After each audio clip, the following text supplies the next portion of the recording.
Are you curious about homeschooling but overwhelmed by where to begin? Or maybe you've started but you're unsure kung tama ba talaga ang ginagawa mo? Don't worry, I've been there, and in this video, I'm going to walk you through what homeschooling really looks like here in the Philippines, from legal requirements to real-life family experiences.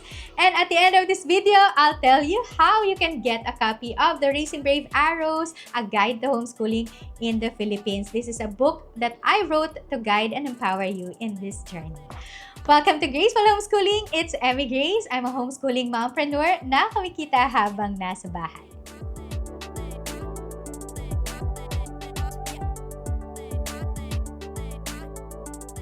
So as I sit down to write the introduction of the series, I'm reminded of how it all began. So 3 kids, 1 dream, a life of learning, guided by faith, freedom, and love. Yung homeschool journey namin started not from being experts, but from love. We wanted an education that taught not just math and reading, but character, values, and purpose. And to be honest, the early days were messy. I had fears like, am I qualified or am I enough? But over time, we found our rhythm.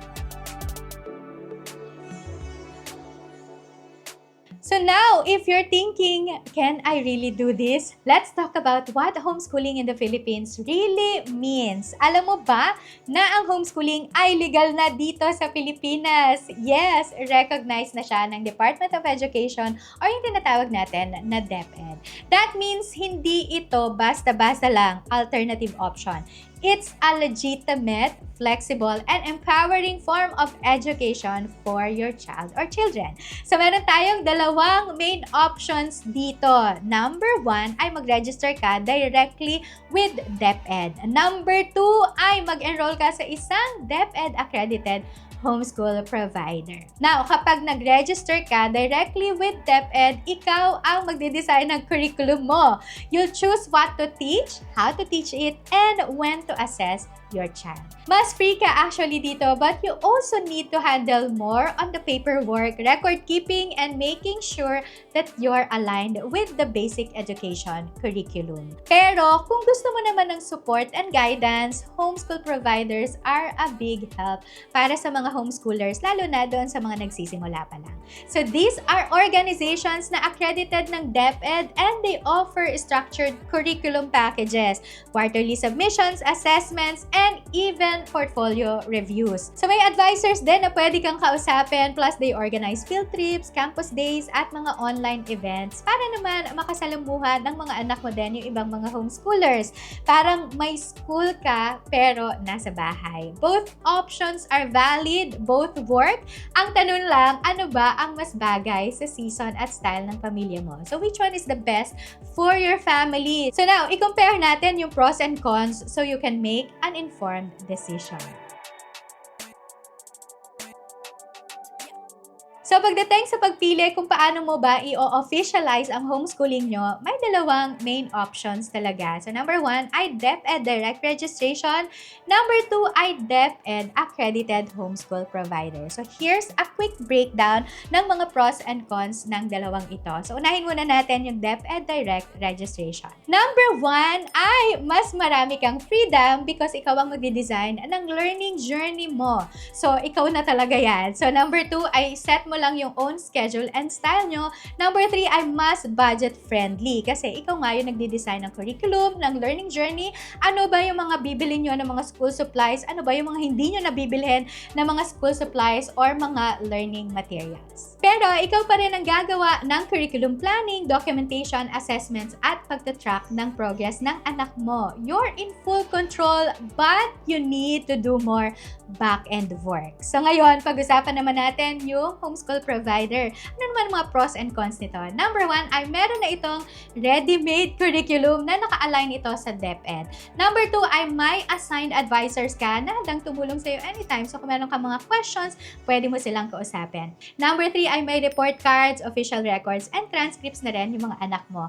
Number 4 ay may co-op, workshops, field trips, and socialization days. So, mas structured lang ito, pero helpful ito lalo na kung nagsisimula ka pa lang or you want more guidance.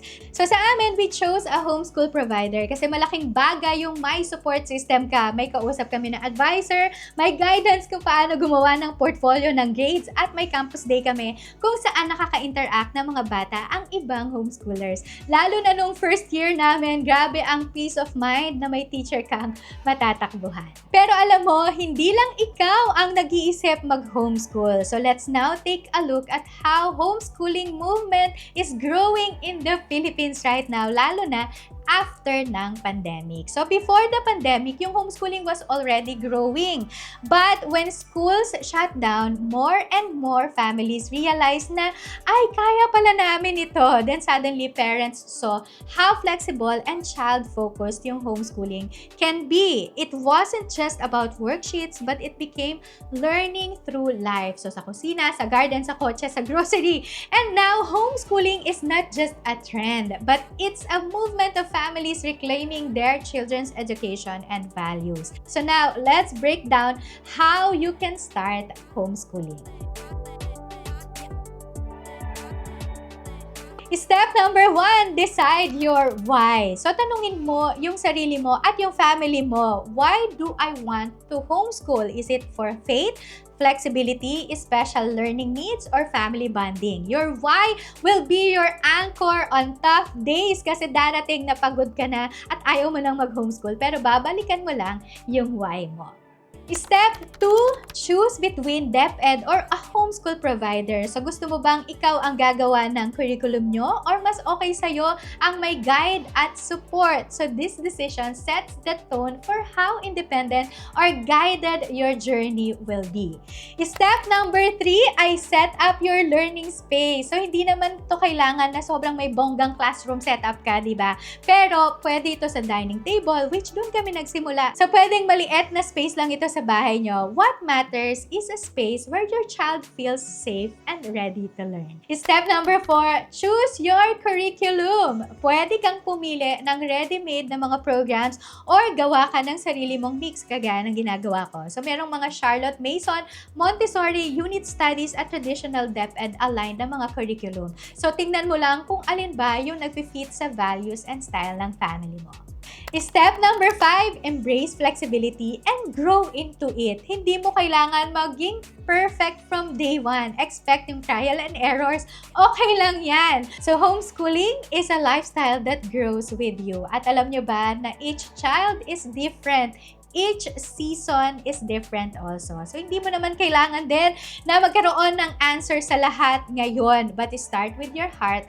Trust your calling and let your journey unfold one child, one day, one lesson at a time. Now, if you want a clear, warm step-by-step guide para lang meron kang kaibigan na holding your hand, I wrote a book just for you. So, this is Raising Brave Arrows, a guide to homeschooling in the Philippines. So, inside this book are real stories, strategies, tips, and most of all, encouragement straight from a homeschooling mom to another. So grab your copy now. I will link where you can get this in the description box. And if this video helped you, don't forget to comment Brave Arrows. And i-like na din ito, i-share, and mag-subscribe na rin kayo so you won't miss the next episodes in our homeschooling series. Thank you so much for joining me, and I hope that I'll see you again on my next one. God bless everyone, and I will see you around.